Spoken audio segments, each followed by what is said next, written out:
Hello everyone, বৰ্তমান তোমালোকৰ DDE ৱেবছাইটত সিট ভেকেন্সি আফটাৰ ৰাউণ্ড 1 কাউন্সেলিঙৰ লিষ্টখন জাৰি কৰি দিয়া গৈছে।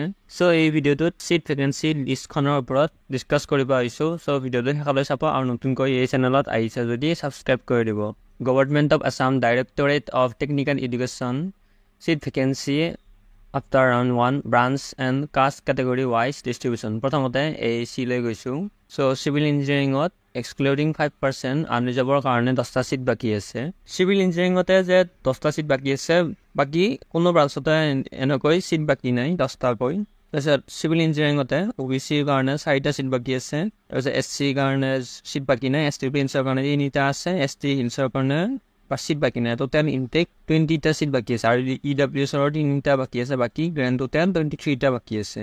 মেকানিকেল ইঞ্জিনিয়াৰিঙত আনৰিজাৰ্ভৰ কাৰণে এক্সক্লুডিং 5% অনলি 1টা আছে সিট বাকী এনে 5% ৰিজাৰ্ভেশ্যনত বহুত কমে সিট বাকী আছে, হ'লেও কিছুমানত আছে বাৰু।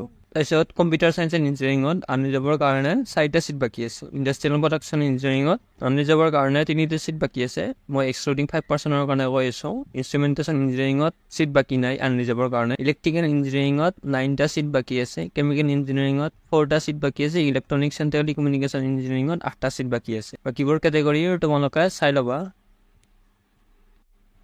সো ইয়াত দেখা পোৱা গৈছে যে মেকানিকেল ইঞ্জিনিয়াৰিং আৰু কম্পিউটাৰ ইঞ্জিনিয়াৰিঙতো আছে, ইলেক্ট্ৰিকেল ইঞ্জিনিয়াৰিং আৰু ইনষ্ট্ৰুমেণ্টেশ্যন ইঞ্জিনিয়াৰিঙতো বহুত ষ্টুডেণ্টে এডমিশ্যন লৈছে আৰু মেক্সিমামৰ ফিজিকেল ভেৰিফিকেশ্যনতো কোনো ভুল হোৱা নাই। সো সেইকাৰণে প্ৰায় সিট ফিলাপে হৈছে। এইবাৰ JAC লৈ গৈছোঁ। চিভিল ইঞ্জিনিয়াৰিঙত আনৰিজাৰ্ভৰ কাৰণে 8টা সিট বাকী আছে। কম্পিউটাৰ ইঞ্জিনিয়াৰিঙত 8টা সিট বাকী আছে। ইলেক্ট্ৰিকেল ইঞ্জিনিয়াৰিঙত 6টা সিট বাকী আছে। মেকানিকেল ইঞ্জিনিয়াৰিঙত 6টা সিট বাকী আছে। ইনষ্ট্ৰুমেণ্টেশ্যন ইঞ্জিনিয়াৰিঙত 1টা সিট বাকী আছে। আনৰিজাৰ্ভৰ কাৰণে কৈছোঁ এক্সক্লুডিং 5%। আৰু বাকীবোৰ কেটেগৰীও তোমালোকে চাই ল'বা, যেনেকৈ চিভিল ইঞ্জিনিয়াৰিঙত JAC 16টা সিট বাকী আছে grand total. Computer science and ইঞ্জিনিয়াৰিঙত 15টা সিট বাকী আছে। ইলেক্ট্ৰিকেল ইঞ্জিনিয়াৰিঙত 8টা সিট বাকী আছে। মেকানিকেল ইঞ্জিনিয়াৰিঙত 11টা সিট বাকী আছে। ইনষ্ট্ৰুমেণ্টেশ্যন ইঞ্জিনিয়াৰিঙত 5টা সিট বাকী আছে।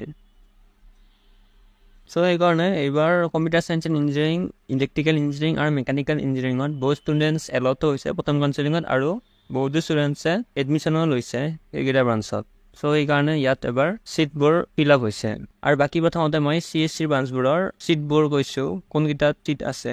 যেনে বৰাক ভেলী ইঞ্জিনিয়াৰিং কলেজত কম্পিউটাৰ চায়েন্স এণ্ড ইঞ্জিনিয়াৰিঙত আনৰিজাৰ্ভৰ কাৰণে 7টা ছিট বাকী আছে এক্সক্লুডিং 5%। আৰু ধেমাজি ইঞ্জিনিয়াৰিং কলেজত কম্পিউটাৰ চায়েন্স এণ্ড ইঞ্জিনিয়াৰিঙত এক্সক্লুডিং 5% 6টা ছিট বাকী আছে আনৰিজাৰ্ভৰ কাৰণে। সো বাকী চিৰিয়েলি যাওঁ লিষ্টত।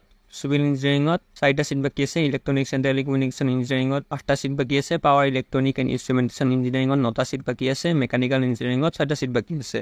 বাকীবোৰ কেটেগৰীৰ কাৰণে তোমালোকে চাই ল'বা। এইবাৰ বিনেশ্বৰ বৰ্মা ইঞ্জিনিয়াৰিং কলেজলৈ গৈছোঁ। কেমিকেল ইঞ্জিনিয়াৰিঙত আনৰিজাৰ্ভৰ কাৰণে 7টা ছিট বাকী আছে। ইলেক্ট্ৰিকেল ইঞ্জিনিয়াৰিঙত 6টা ছিট বাকী আছে। চিভিল ইঞ্জিনিয়াৰিঙত 3টা ছিট বাকী আছে। মেকানিকেল ইঞ্জিনিয়াৰিঙত 5টা ছিট বাকী আছে। বৰাক ভেলী ইঞ্জিনিয়াৰিং কলেজৰ ইলেক্ট্ৰনিক্স এণ্ড টেলিকমিউনিকেশ্যন ইঞ্জিনিয়াৰিঙত 5টা ছিট বাকী আছে। চিভিল ইঞ্জিনিয়াৰিঙত 7টা ছিট বাকী আছে। কম্পিউটাৰ চায়েন্স এণ্ড ইঞ্জিনিয়াৰিঙত 7টা ছিট বাকী আছে। মেকানিকেল ইঞ্জিনিয়াৰিঙত 11টা ছিট বাকী আছে। তাৰপিছত গোলাঘাট ইঞ্জিনিয়াৰিং কলেজত কেমিকেল ইঞ্জিনিয়াৰিঙত 7টা ছিট বাকী আছে। চিভিল ইঞ্জিনিয়াৰিঙত 3টা ছিট বাকী আছে। মেকানিকেল ইঞ্জিনিয়াৰিঙত 6টা ছিট বাকী আছে। আৰু ধেমাজি ইঞ্জিনিয়াৰিং কলেজত চিভিল ইঞ্জিনিয়াৰিঙত আনৰিজাৰ্ভৰ কাৰণে সকলোটা কৈছোঁ মই 4টা ছিট বাকী আছে। মেকানিকেল ইঞ্জিনিয়াৰিঙত 11টা ছিট বাকী আছে। কম্পিউটাৰ চায়েন্স এণ্ড ইঞ্জিনিয়াৰিঙত 6টা ছিট বাকী আছে। সো সেইটোৱে যদি গ্ৰেণ্ড টোটেল চোৱা যায় তেনেহ'লে এই ছিট ইলেক্ট্ৰিকেল ইঞ্জিনিয়াৰিঙত টোটেল 18টা ছিট বাকী আছে। ইলেক্ট্ৰনিক্স এণ্ড টেলিকমিউনিকেশ্যন ইঞ্জিনিয়াৰিঙত 20টা ছিট বাকী আছে। তাৰপিছত JAC মেক্সিমাম ছিট বাকী আছে। কম্পিউটাৰ চায়েন্স এণ্ড ইঞ্জিনিয়াৰিঙত 15টা ছিট বাকী আছে। তাৰপিছত GSTত মেক্সিমাম ছিট বাকী আছে। ইলেক্ট্ৰনিক্স এণ্ড টেলিকমিউনিকেশ্যন ইঞ্জিনিয়াৰিঙত 20টা ছিট বাকী আছে। আৰু পাৱাৰ ইলেক্ট্ৰনিক এণ্ড ইনষ্ট্ৰুমেণ্টেশ্যন ইঞ্জিনিয়াৰিঙত 18টা ছিট বাকী আছে। তাৰপিছত বিনেশ্বৰ বৰ্মাত কেমিকেল ইঞ্জিনিয়াৰিঙত 23টা ছিট বাকী আছে। ইলেক্ট্ৰিকেল ইঞ্জিনিয়াৰিঙত 20টা ছিট বাকী আছে। মেকানিকেল ইঞ্জিনিয়াৰিঙত 18টা ছিট বাকী আছে। বৰাক ভেলী ইঞ্জিনিয়াৰিং কলেজত মেকানিকেল ইঞ্জিনিয়াৰিঙত 24টা ছিট বাকী আছে। কম্পিউটাৰ চায়েন্স এণ্ড ইঞ্জিনিয়াৰিঙত 20টা ছিট বাকী আছে। চিভিল ইঞ্জিনিয়াৰিঙত 18টা ছিট বাকী আছে। গ্ৰেণ্ড টোটেলবোৰ কৈ আছোঁ। গোলাঘাট ইঞ্জিনিয়াৰিং কলেজত কেমিকেল ইঞ্জিনিয়াৰিঙত 21টা ছিট খালী আছে। আৰু মেকানিকেল ইঞ্জিনিয়াৰিঙত 21টা ছিট খালী আছে। আৰু ধেমাজি ইঞ্জিনিয়াৰিং কলেজত টোটেল ছিট 24টা খালী আছে মেকানিকেল ইঞ্জিনিয়াৰিঙত আৰু মেক্সিমাম কৈছোঁ। আৰু কম্পিউটাৰ চায়েন্স এণ্ড ইঞ্জিনিয়াৰিঙত টোটেল 19টা ছিট খালী আছে। এইকেইখন কলেজত তোমালোকৰ কাট অফ অলপ যাব পাৰে। বাকী কিন্তু AECৰ চিভিল আৰু ইলেক্ট্ৰনিক্স এণ্ড টেলিকমিউনিকেশ্যন ইঞ্জিনিয়াৰিঙৰ বাহিৰে বাকীবোৰ ব্ৰাঞ্চত ইমান কাট অফ নাযায় এইবাৰ। আৰু JECত যাব, কাৰণ JECত কম্পিউটাৰৰো 15টা চিট বাকী আছে আৰু চিভিল ইঞ্জিনিয়াৰিঙৰো 16টা চিট বাকী আছে। ইয়াত যাব কিন্তু বহুতো নাযায়। চ' সেইকাৰণে তোমালোকে ৰেংকবোৰ চাই মিলাই ভালদৰে চিটবোৰ একচেপ্ট কৰিবা, কাৰণ এইবাৰ কাট অফ অলপ বেছিকৈ গৈছে। চ' সেইকাৰণে তোমালোকে মিছ নকৰিবা যে ছেকেণ্ড কাউন্সেলিঙতো যোনটো চিট পোৱা একচেপ্ট কৰি ল'বা, তাৰপিছত ফাৰ্ডাৰ ৰাউণ্ডলৈ আপগ্ৰেড কৰি থাকিবা সেনেকৈ। চ' এইখিনিয়ে ক'ব আছিল। আৰু বাকী তোমালোকৰ ছেকেণ্ড ৰাউণ্ড কাউন্সেলিঙৰো এলটমেণ্ট ওলাব আজিকালিৰ ভিতৰত। অ'কে, তেনেহ'লে এই ভিডিঅ'টো ভাল পালে লাইক, ছাবস্ক্ৰাইব আৰু শ্বেয়াৰ কৰি দিব। বাকী নেক্সট ভিডিঅ'ত লগ পাম। ধন্যবাদ।